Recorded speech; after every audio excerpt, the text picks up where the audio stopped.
welcome back to my channel, or welcome to my channel. If you're new here, hello, please subscribe. Do I sound drunk?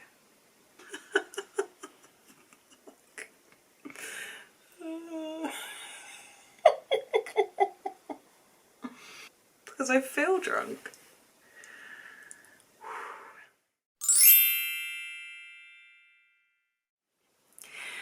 I'm gonna have to put a small disclaimer on the video. Normally I film in the mornings. You know that. You see that I'm a bit grumpy. I've got my coffee. It is what it is. Today, I had every intention of filming this morning, and then I didn't, and now we're here. Oh my God. So basically, I'm a little bit drunk. I'm gonna try and stay as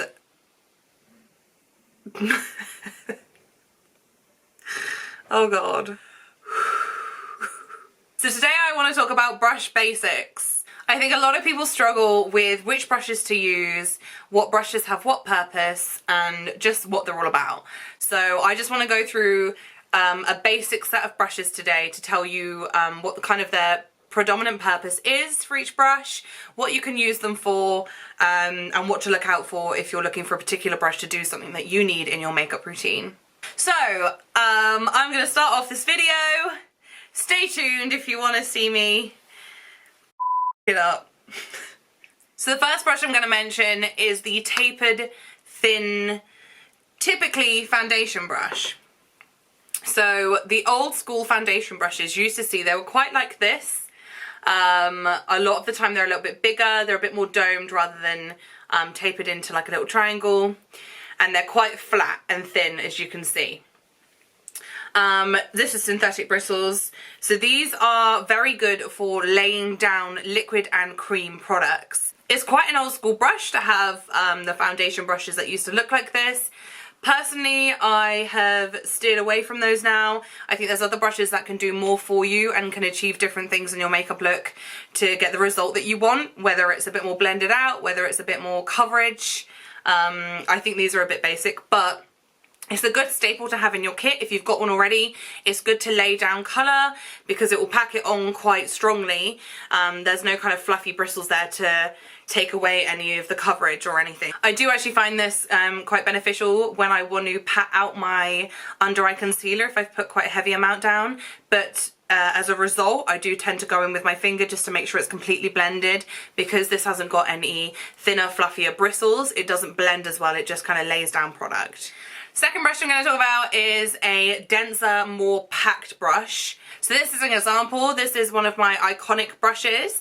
They were modelled after the Artiste brushes. A lot of you might have seen, you might have not. They don't necessarily all come like this in this handle. This is a type and style that I have. So these kind of brushes are really good for blending out thicker products like cream bronzers or cream contours, because they're very densely packed. They're good at manoeuvring the product well.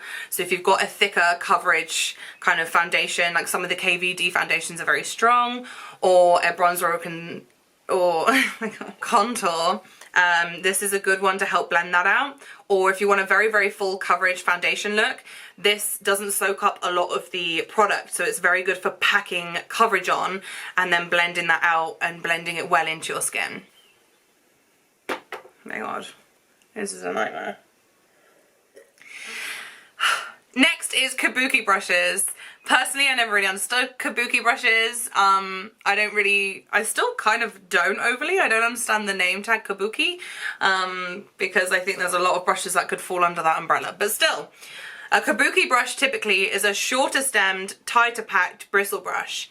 Similar to what I just showed you, however, it's not as tightly packed. It's a little bit less so. So this is classified as a Kabuki brush. This is a Real Techniques angled Kabuki brush, but you can see that the bristles are a bit more You can see that the bristles are a bit more tightly packed. It's got a little bit of movement, but it's more of a medium kind of shorter stem.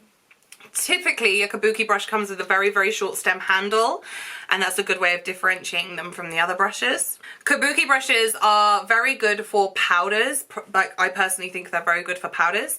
They're good for a decent coverage of powders. So this would be good for a bronzer if you want to lay it down and have a good coverage, because it's got that tightly packed bristle base. And then you can use it to blend out because it's still got that movement, because it's a bit longer than like a very, very short stemmed brush. So they're really good for powders. They're good for bronzers, blushes, anything like that. Okay, then I'm going to talk about typical powder brushes. So I would say a typical powder brush looks like this.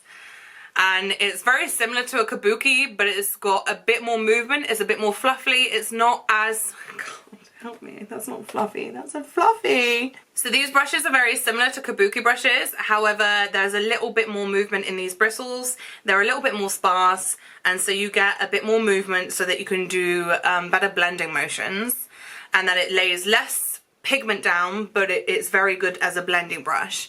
So I think they lend themselves to powder, whether it's bronzer. I personally would use this for like my all over my face setting powder. Bronzer if I'm doing a really quick job. Maybe blusher if I'm in a rush. You know, not one brush has one use. They're multi-useful, but this is a very good brush to have in your kit because it is very good for blending out powder products on your face, and getting a decent coverage with the product as well. Next is stippling brushes.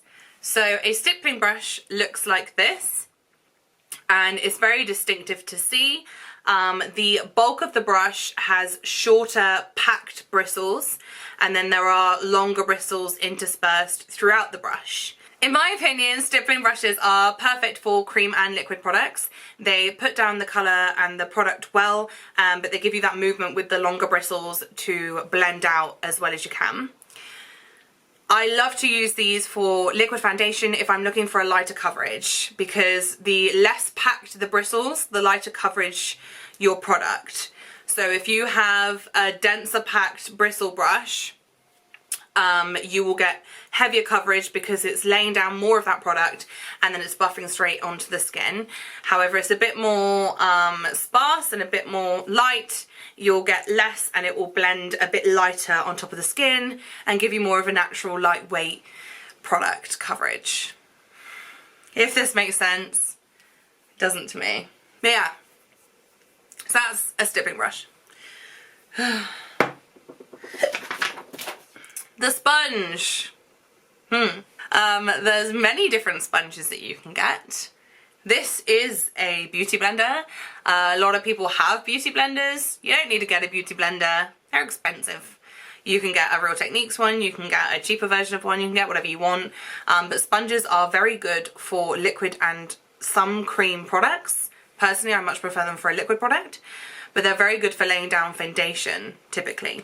If you're using one, you should always dampen it beforehand because then it soaks in some water, and then when you're placing it on your product, it doesn't just soak up all your product. So you're laying down a lot of your product and it eats less into the sponge.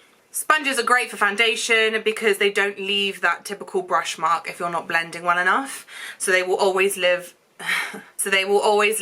more of a flawless finish because there is no brush mark to be had because it's not a brush. Some people also dip them into powder and set under eyes or carve with them.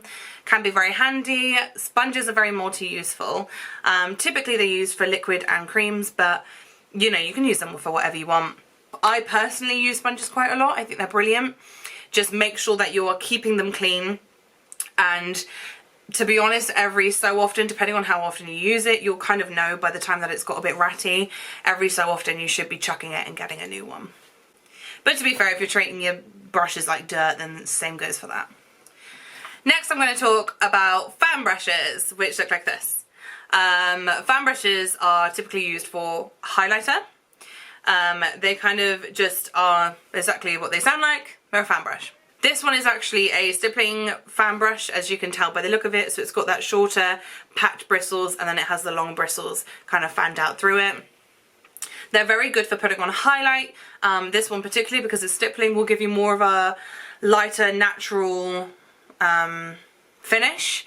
So if you're looking for a more natural finish, if you don't want anything too harsh, fan brushes are very good for this. You can get other ones as well as this, so this is a stippling one, but you can get ones with more tighter packed bristles which are all of the same length, and the product lays down a lot stronger, and then you can blend it out a bit better. So those ones obviously will just lay down the product a bit more, and then you'll get more of a stronger colour payoff. So it depends on what you're looking for as to what's best.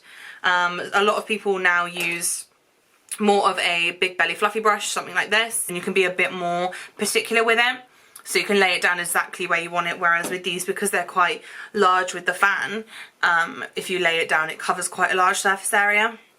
So these are good if you're going for, you want to know exactly where you're popping your product, but if you're just looking for a quick wash of highlight, these are brilliant. So let's carry on. So I've covered most of the face brushes.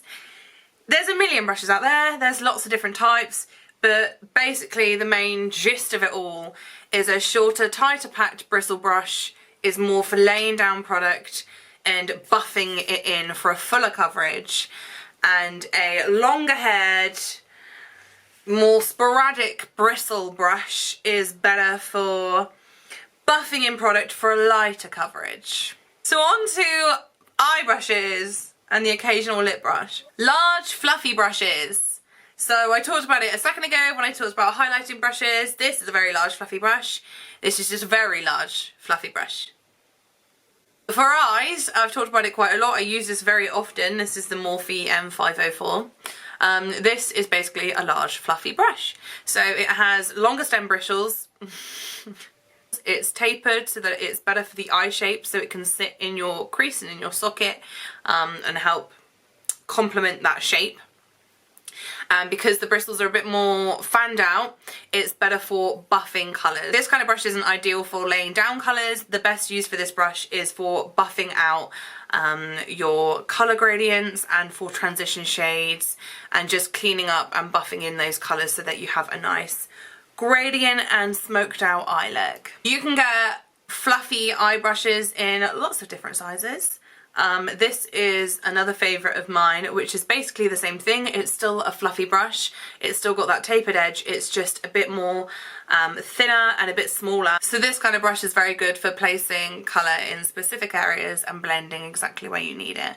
So you could put this as a transition and fluff it everywhere, and then use this to darken up your crease. Angled eye brushes. They look like this. Again, they come in many different shapes and sizes. The big thing about them is they're angled. Instead of looking like this, where it goes off into like a little triangle, into a V, they look like this, so it goes up at one angle like a mountain. These are very good. They're good if you're starting off. They're brilliant. They're very good to follow the eye shape. So these are good for your outer V. By that reference, I mean the outer V of your eye, which is this part here. So the bottom of the eyelid, and then up and then into the crease. So they're very good for placing in your outer V and for the outside of your eye, because you can place down that colour and very easily just manoeuvre it to cover that outside V of your eye. Complements the shape of your eye well, and it makes it a bit simpler for laying down those products. The bristles are a bit more tightly packed, they're a little bit less fluffy, and they're a bit shorter, so they'll lay down a good amount of product, but they are still a tiny bit on the fluffy side, so they're good for buffing out. So this kind of product's good for like deepening up your outer edge and just kind of buffing it up a bit to blend into the colours that you've placed above. Next one is the tightly packed, rounded eye brush. So, looks like this. It's a bit thinner, like the tapered foundation brush I showed right at the start. It's a thinner packed brush. It's got a nice domed top, and it's a bit more tightly packed. It's less fluffy.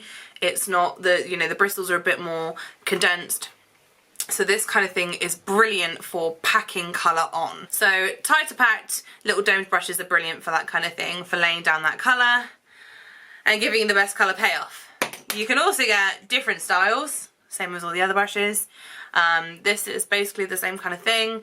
This one's got synthetic bristles, and this one I love to use for cut creasing, which I've talked about before.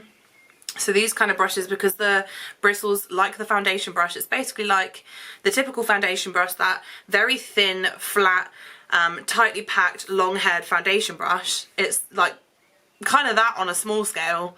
And this kind of thing's perfect for laying down creams because of the synthetic bristles as well. So this is very good if you're wanting to do a cut crease, especially with the dome edge, to lay down that eyeshadow base or that concealer and get that really nice sharp cut crease effect. Just saying. Blazing through these. My dog's here. Oh, hello. I'm not moving the camera, it's a lot of effort. Come here. Oh, I know, I'll pick him up. I'll pick him up. That's it. Oh yeah, that's it. Oh yeah, that's it. Look. Oh, thank you. This is my doggy. Say hello. Hello. Hello. I love you. Then there's the very tightly packed, very small bristled, tiny eeny weeny eyeshadow brushes, which look like this. So these kind of brushes are ickle bickle. They're just very, very, very densely packed bristles on a very small scale, on a little domed edge, which I prefer, but you can get flat ones, you can get all sorts of different ones like this. And these are just perfect for packing on strong colour on really particular places. So really good for under your lash line, for your lower lash line, really good for a very tight lined lid line. Really great for any of that kind of stuff. They're just good for specific work if you're wanting to do detailed work and under your lower lash line, because if you use a big brush, the surface area will just be a bit too big and it will look a bit wacky noodles. So these are good for that kind of thing. Similar to the last brushes, you can get the same effect but with an angled tip. So very short bristles, very tightly packed, a little bit on the thinner side, but angled instead of domed. And these kind of brushes are very, very good for your brows. Or for some people, they prefer them for eyeliner, for gel liners or liquid liners that they apply with a brush. These are perfect because they are so densely packed. They give you a great colour payoff, which for your brows and for your liner is what you're kind of aiming for. And they're very precise, so they're good for precision work, which you need. This brush is also dual-ended, and the other end is the next thing that I wanted to talk about, which was spoolies. Spoolies you see often because they are basically the generic mascara wand. Obviously mascara wands come in all shapes and sizes, but a spoolie looks like this. These are very handy to have in your makeup kit. Number one, if you do have a very clumpy mascara, maybe it's a bit old, maybe it's just a bit thick, these are a good thing just to run over afterwards to help separate your lashes and help pull off any excess. These are also, which obviously it lends itself to because of the brush type, perfect for your brows. So if you're putting gel in, or if you're just wanting to make sure that your brows are going in the direction that you need them to, they're very good for brushing through your brow hairs and to diffuse any colour that you've put on if you're doing your brows and you just want to diffuse the colour at the front a little bit so it looks a bit more natural. These are very handy to use. Then lastly, there is the generic lip brush, which looks like this. So you can see this kind of brush is very thin, like others we've seen, like the foundation brush from beginning and some other ones. It's got long hairs in comparison to its size and handle. So for the size of the brush, it has quite long hairs, and it is again domed at the top a little bit. So this kind of brush lends itself to cream and liquid products and typically lends itself to lip products. So it's very good for picking up that cream or liquid base, like a liquid lipstick or a lipstick, and laying it down and getting that precision on where you put your lip product. Again, all of these brushes can be used for whatever you would like to use them for. As long as you understand whatever brush types and what the brushes can do for you and for your routine, you know how to mold them to whatever you want to, and you can use them for what works best. Personally, as well, as just a little add-on to this, I do not think the most expensive brushes necessarily mean the best outcome. However, I do also believe that brushes are probably 40% of your makeup look. If you have awful brushes, if you have no brushes, if you just have serious crap that you got from your nan 6 years ago at Christmas, the outcome's gonna be whack. Some of my favourite brushes, in my opinion, are Real Techniques brushes, which are very affordable, but the product quality is very good, and Morphe brushes. I hold it the same standard. I think they're brilliant brushes.